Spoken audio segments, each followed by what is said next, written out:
Bonjour, bonjour Valentignon sur Étoile Luminesse TV. En tout cas, grande est ma joie de vous retrouver aujourd'hui, lundi, hein, lundi, lundi 17 novembre.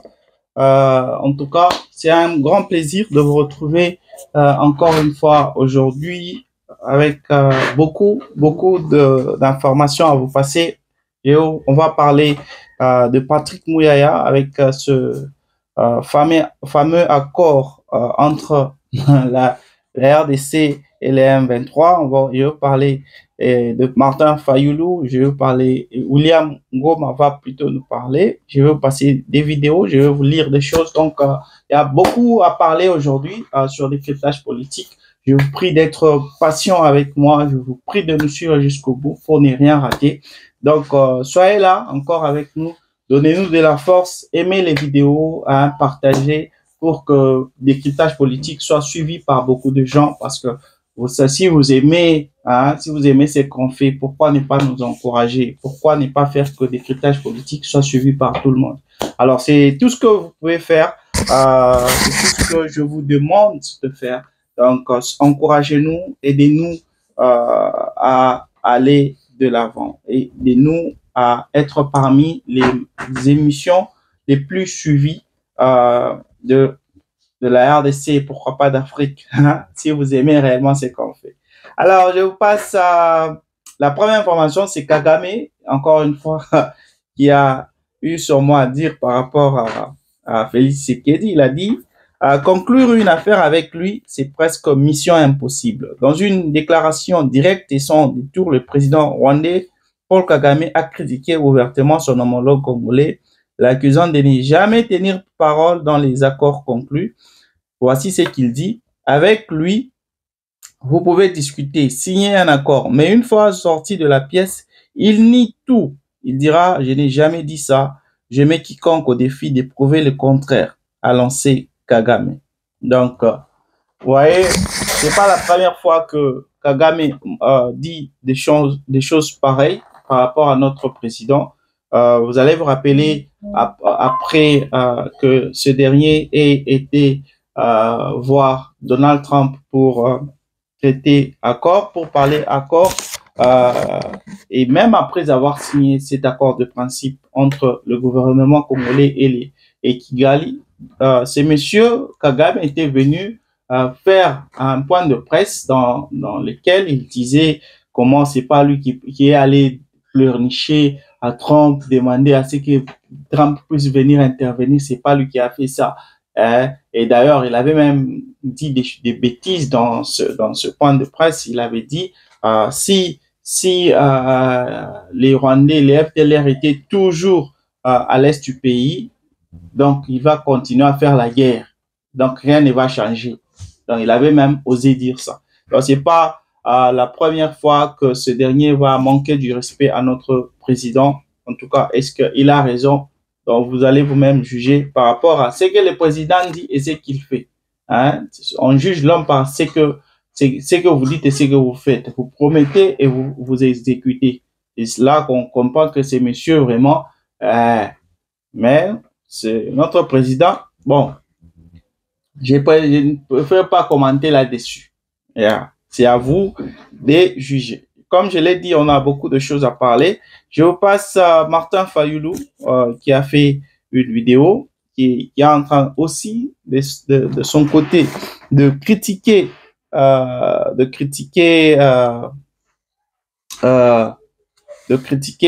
Paul Kagame. Donc Kagame, c'est lui qui critique Tshisekedi. Maintenant, il y a aussi Fayoulou qui critique Kagame. Alors, qu'est-ce qu'il a dit?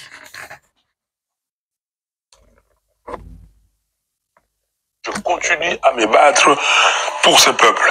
Qu'attendez-vous de l'Allemagne qui a réduit le budget pour l'aide humanitaire et l'aide au développement. Arrêtez les aides à Kagame au Rwanda et que l'Allemagne dise à l'Amérique, à tous ceux qui gagnent l'argent derrière Kagame parce que Kagame est en train de détruire le Congo. Non, on n'acceptera pas. Nous sommes 120 millions, nous avons un vaste territoire, nous avons des ressources, nous avons des gens qui sont capables, intelligents, et nous pouvons collaborer, coopérer avec n'importe quel pays du monde, et ce pays pourra avoir les résultats qu'il veut et qu'il n'aura pas avec le Rwanda. Vous avez compris, là c'est Martin Fayulu, il dit que c'est lui qui, il dit que Kagame est en train de détruire le Congo, que toutes ces personnes ou tous ces pays, l'Union européenne, les États-Unis, qui sponsorisent le Rwanda, n'ont pas besoin de collaborer avec le Rwanda. Ils peuvent collaborer directement avec le Congo et ils auront toujours les résultats escomptés. Et puis, les résultats escomptés, ils n'auront pas, chose qui n'est pas, chose qui sera différente de leur relation entre le Rwanda et ces impérialistes. Alors, ils demandent à ce que ces gens-là qui collaborent avec le Rwanda puissent collaborer directement avec le Congo. Alors, qu'est-ce que je peux dire par rapport à ça? Il y a deux choses. Dans le monde d'aujourd'hui, surtout ces hommes blancs-là, ces hommes que beaucoup de gens aiment, ces gens, ils sont des gens qui n'ont pas de cœur, qui n'ont pas de cœur. C'est-à-dire, s'ils peuvent avoir $100 honnêtement et avoir $50 malhonnêtement, ils vont préférer $50. C'est comme ça avec ces gens-là. C'est-à-dire, ils sont prêts à détruire. Parce que ceux-là, les gens qui connaissent mieux le pouvoir de l'argent, ce sont les Blancs. Ils savent que s'ils dépensent, s'ils peuvent gagner $50, par exemple, $50 par mois. $50 par mois, si vous calculez $50 dans 10 mois, ça va faire $500. Dans 12 mois, ça va faire $600. C'est-à-dire, ils calculent que au lieu de $50 dans 12 mois, $50 dans 12 mois, je vais gagner 600. Mais si je gagne $100 dans 12 mois, je vais gagner $1200. Il va aller aux $1200, peu importe la manière. C'est comme ça un homme blanc. Un homme blanc ne pense pas oh non, honnêtement, hein, honnêtement. Non, l'homme blanc n'est pas comme ça. L'homme blanc, lui, c'est ses intérêts. C'est ce qui fait que les États-Unis, c'est ce qui fait que l'Europe et maintenant l'Asie continuent à se développer au péril de l'Afrique. Ce sont des gens qui pillent l'Afrique. Ce sont des gens qui font tout pour que l'Afrique puisse demeurer à genoux, par terre, que l'Afrique ne puisse pas produire ses propres minéraux, que l'Afrique ne puisse pas bénéficier de ces minéraux, de ces ressources naturelles, pour que ces gens-là continuent à gagner. Parce que ce qu'on leur envoie, c'est ce qu'on appelle en anglais le raw materials. Vous voyez, les minéraux qui sont encore bruts, c'est ce qu'on leur envoie. Et même ceux-là qui exploitent leurs minéraux, ils ne leur vendent pas ça au prix du marché international. Non, vous les vendez, ils les vendent à bas prix. C'est comme ça. Si vous prenez l'exemple du Burkina Faso, j'aime beaucoup donner l'exemple du Burkina Faso parce que c'est un pays qui m'intrigue beaucoup. Le Burkina Faso exploite ses propres minéraux. Et à partir de ça, le Burkina Faso fait que impose son prix sur le marché international. Parce que quand vous produisez vos propres minéraux, vous avez les droits, vous avez le mot sur le prix à fixer. Maintenant, au Congo, par exemple, toutes les compagnies minières que nous avons en RDC, ce sont des compagnies que nous-mêmes, nous ne dirigeons pas. Ce sont des compagnies, des gens des Occidentaux. Il y a les Chinois qui sont là, il y a les Américains qui sont là, qui exploitent nos minéraux. Alors, quand ils exploitent nos minéraux, c'est au profit de qui? Bon, à Kolwezi, là-bas, on vient de créer une compagnie minière qui est en train d'exploiter le cobalt. Mais posons-nous la question, ça change quoi? Ça profite en quoi au quotidien des habitants de Kolwezi? La vie n'a pas changé. Ces compagnies exploitent, mais c'est pour profiter aux Occidentaux. Vous voyez? Donc, il y a beaucoup de choses à faire là. Donc, même si c'est que Martin Fayulu a dit, même si ces gens-là avaient du cœur de vouloir collaborer avec nous, c'est nous qui allons être les perdants. Parce qu'ils vont vous dire, OK, avec les Rwandais, on gagnait autant de milliards d'argent. Et si on doit traiter avec vous, vous proposez combien? Parce que là, maintenant, on est dans une position de dire non, on veut traiter avec vous, ne traitez pas avec le Rwanda. Alors, nous, on n'a pas besoin de la guerre. Hein? Nous, on veut la paix. Alors, vous voulez quoi? C'est un peu ce que Félix Tshisekedi a dit. Il a donné nos minéraux pour la paix. Vous voyez? C'est ce qui va se passer. Donc, on se retrouve dans une position où c'est ce que Ibrahim Traoré a dit. Il a dit non à ces genres de choses. Il a dit non à cela. Nous, ce sont nos propres minéraux. Nous n'avons pas besoin de nous expliquer devant qui que ce soit. Nous allons exploiter nos propres minéraux pour l'intérêt de notre population. Et aujourd'hui, le Burkina Faso est en train de se reconstruire. Et voilà pourquoi aujourd'hui, il y a, on parle, le Burkina Faso qui est bombardé, il y a le Mali, il y a le Niger, les pays du Sahel qui ont des terroristes. Les terroristes, là où ils sont, ces djihadistes là, ils ne voient que ces trois pays-là. Ils ne voient pas l'Algérie qui est juste à côté. Ils ne voient pas le Ghana qui est juste à côté. Ils ne voient pas tous ces pays-là. Ils ne voient que ces pays-là, ces trois pays-là. Pourquoi? Parce que ce sont les Occidentaux qui veulent combattre les pays qui s'opposent à leur géopolitique. C'est ce qui se passe. Alors, nous aussi, on est victime d'une guerre à l'est du pays, une guerre qui nous a été imposée pour voler nos minéraux. Et c'est quelque chose que les Blancs avaient prévu depuis les années 1994. Quand ils ont créé ces génocides-là, leur objectif, c'était d'infiltrer les rebelles, les Rwandais en RDC pour que, à l'est du pays, qui est toujours la guerre, une guerre sans fin, qui est toujours cette guerre-là, et ça va faire que en RDC, il y aura toujours les Rwandais qui voudront toujours dire, voilà pourquoi on n'appelle même pas que les Rwandais vont tuer les Congolais, on dit qu'ils vont lever leurs mesures défensives, c'est-à-dire que le Rwanda est là juste en train de se défendre contre les FDLR, et leur ministre là, Olivier, qui dit, oh non, vous avez vous-même suivi, car Félix Tshisekedi avait dit qu'il va nous bombarder à la moindre escarmouche, il va bombarder. Alors, on a pris des mesures pour nous protéger. Comment est-ce que lui, il a dit juste des mots? Vous voyez, des fois, quand le président parle des choses, vous voyez, il a dit des choses pour plaire à la population. C'était la période de campagne. Il a dit des choses pour plaire à la population. Et maintenant, on lui prend par ces mots-là. On dit non, on a pris des mesures pour nous protéger. Et avant même le deuxième mandat de Félix Tshisekedi, les M23 étaient toujours là.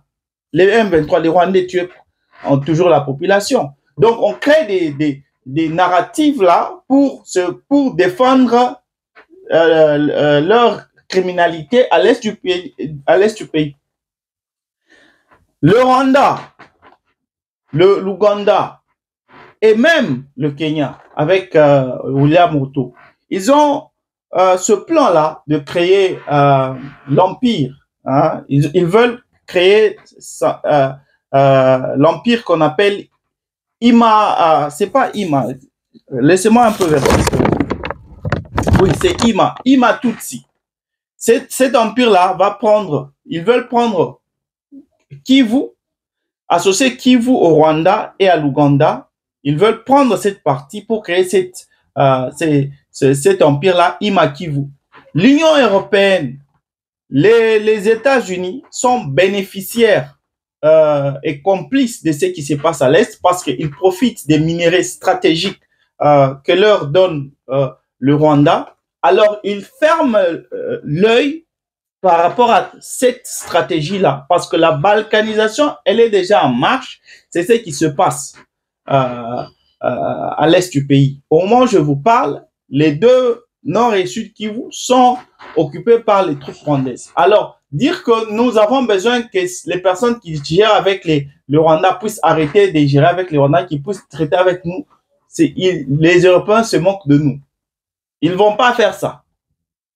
Ce que nous devons, c'est couper tout, c'est couper le lien avec tous ces pays-là qui soutiennent le Rwanda, couper les liens, parce que la même France qui est derrière le Rwanda, on va traiter avec la France. On va, soi-disant, un forum de paix, et oui, derrière ce forum, tout ce qu'on peut nous dire, c'est on demande à ce que les Occidentaux puissent donner encore plus de l'argent, plus de l'aide humanitaire aux victimes de la guerre à l'est du pays, comme il y a beaucoup d'organisations qui fermaient déjà leurs portes parce qu'il n'y avait pas de moyens financiers. Alors, par rapport à ça, vous organisez un forum et vous invitez le président de la République qui est victime de vos atrocités, de vos magouilles. Il vient aussi là-bas et puis on n'a pas besoin d'aide humanitaire. C'est tout ce que je peux dire. C'est tout ce que je peux retenir du discours de Martin Fayulu. On n'a pas besoin de ces aides humanitaires-là. Ne nous tuez pas pour nous donner des miettes. Ouais, c'est comme si vous me tirez des balles et vous me donnez des bandages pour couvrir mes plaies. Non, on n'a pas besoin de ça. Mais aussi, on n'a pas besoin de ces gens-là qui font semblant d'être de nos côtés. Au moins, ce sont eux qui sont derrière tout ce qui se passe à l'est du pays. Tout pays qui collabore avec le Rwanda ne peut pas être allié à la RDC. Je laisse ce dossier pour vous passer autre chose. Comme je l'ai dit, je dois vous passer maintenant les discours de Patrick Mouyaya, qui a aussi parlé par rapport à l'accord de la RDC. Il a aussi parlé sur Roger Mouyaya. Il y a aussi, après ça, il y aura Willy Ngoma, le porte-parole des M23, qui aura aussi son mot. Je vous passe d'abord Patrick Mouyaya, le porte-parole du à Paris, alors que le Congo avait demandé son extradition. C'est un affront. Bon, écoutez, il y a mon collègue de la justice qui se charge du dossier. Le moment venu, on pourra évidemment communiquer. Mais ici, ce qu'il faut retenir, c'est que tous ceux qui commettent de meurtres, tous ceux qui sont responsables des exactions, je fais le parallélisme avec ce qui se vit actuellement, doivent savoir qu'il y a le temps de la justice qui va finir par arriver parce que, par exemple, pour l'Est de la République démocratique du Congo, c'est pour la première fois grâce aux efforts du président Tshisekedi que nous avons pu obtenir récemment l'ouverture d'une commission d'investigation, donc d'enquête internationale. Pour la première fois en 30 ans, nous espérons collaborer avec ceux qui viendront à la suite de la mission d'établissement de faits qui a eu lieu après les discussions qui ont eu lieu sur la situation dans l'Est de la RDC en début d'année, pour voir comment et qui les gens ont procédé à des exactions. Vous avez suivi par exemple qu'à 4-5 jours à Goma, plus de 10 000 personnes ont été tuées, et même dans ce qui se passe actuellement, il y a bien besoin de justice pour qu'on s'assure que ces choses ne se reproduisent plus. Donc ça veut dire que les processus de paix qui sont en cours, les processus de Washington et de Doha n'ont aucun effet pour le moment? Non, la question, c'est pas que les processus n'ont pas de fait. Ici, nous parlons spécifiquement de la question de la redevabilité de la justice, à ne pas confondre avec les processus qui se tiennent au plan diplomatique, parce que les responsables de ces crimes de guerre, de ces attaques contre les hôpitaux, de ces attaques contre les camps des déplacés, doivent en répondre parce que c'est des crimes imprescriptibles. Mais pour le reste, nous sommes engagés d'ailleurs dès le début de ce conflit sur 5 fronts. Il y a évidemment un front militaire, un front diplomatique, un front économique, un front judiciaire et un front médiatique, parce que nous avons sérié tous les problèmes. Et aujourd'hui, à la suite de la résolution 2773 et de la mobilisation internationale sur le sujet, nous sommes plutôt sur le plan diplomatique. Et à Washington, nous connaissons de progrès comme à Doha. Nous sommes dans les deux processus en phase d'atterrissage et nous espérons que cela arrive vite parce qu'il faut vite desserrer les taux et apporter les secours qu'il faut à nos populations qui sont dans des conditions humanitaires très difficiles. Donc ça veut dire que le volet politique qui est en cours et économique également n'ont pas forcément d'impact direct sur le terrain pour le moment, à l'heure actuelle. Écoutez, nous créons les conditions qui permettront d'avoir des progrès sur le terrain et je crois que la dernière réunion qui a eu lieu à Washington a donné plutôt des signaux plus clairs. En tout cas, pour nous, c'était clair qu'on ne peut pas parler économie, on ne peut pas parler développement de la région tant qu'il n'y a pas de stabilité qu'on puisse vérifier.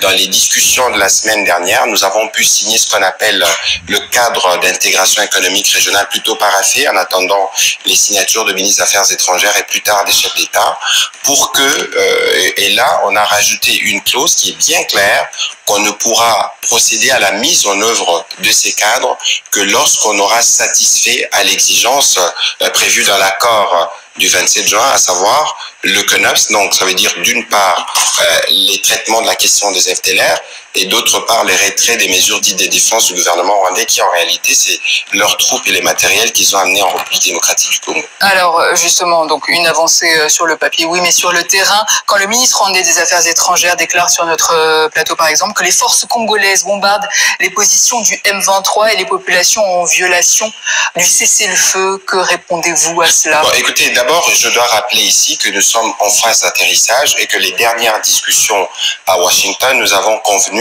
parce que nous sommes en phase d'atterrissage, d'éviter des propos qui peuvent être de cette nature, justement. Nous, on ne va pas aller bas, comme des coutumes de l'autre côté, mais on va rester haut pour que chacun assume ses responsabilités. Mais il n'y a pas seulement que des propos, il est évident que c'est le Rwanda qui agresse.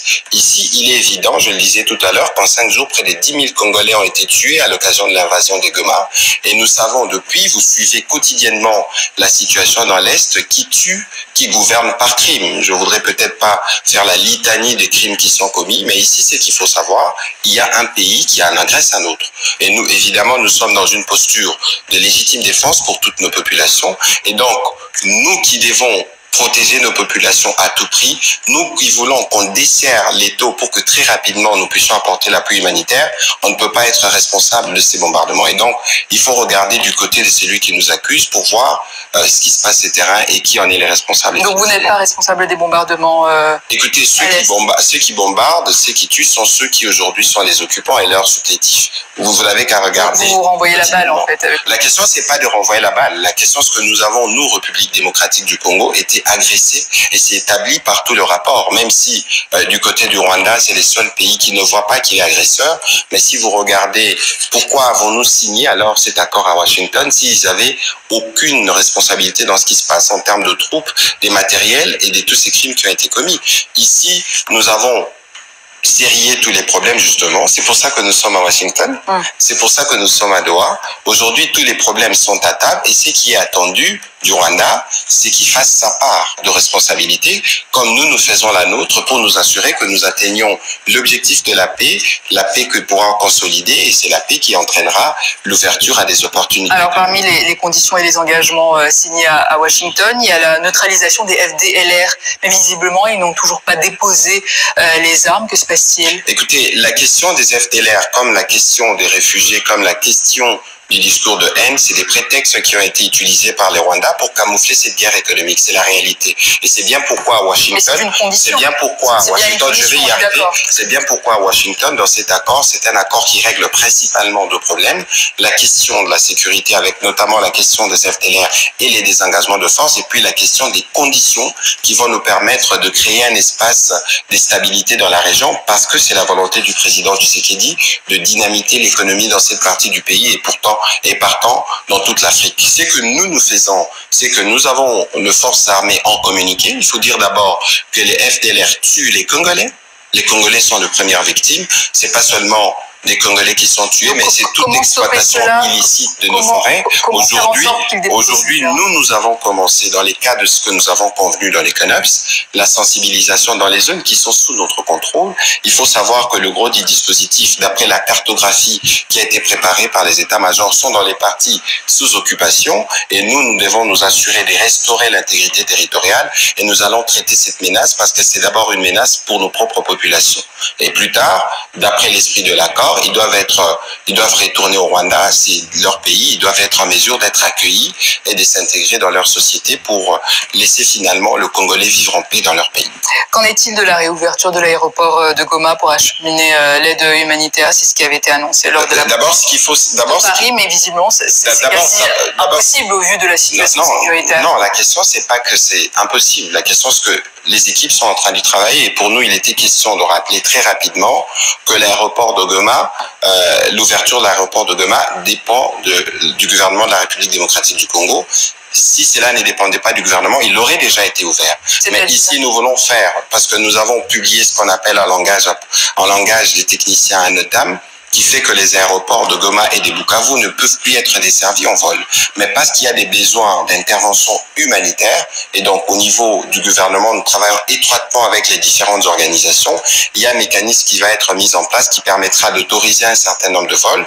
Il y a eu les discussions de Paris qui ont convenu d'ouvrir ces corridors humanitaires. Et au moment où nous parlons, je ne dis pas que ça dépend du Rwanda, ça dépend du gouvernement de la RDC, parce que c'est nous qui donnons des autorisations, notamment aux aéronefs, pour atterrir sur cette partie du territoire. Et donc, il y aura spécifiquement pour des besoins humanitaires, parce que l'urgence est absolue, il y aura une ouverture qui permettra à certains appareils de pouvoir atterrir avec de l'aide pour nos populations. Évidemment, ce sera encore convenu avec les humanitaires, les discussions sont en cours à ces propos.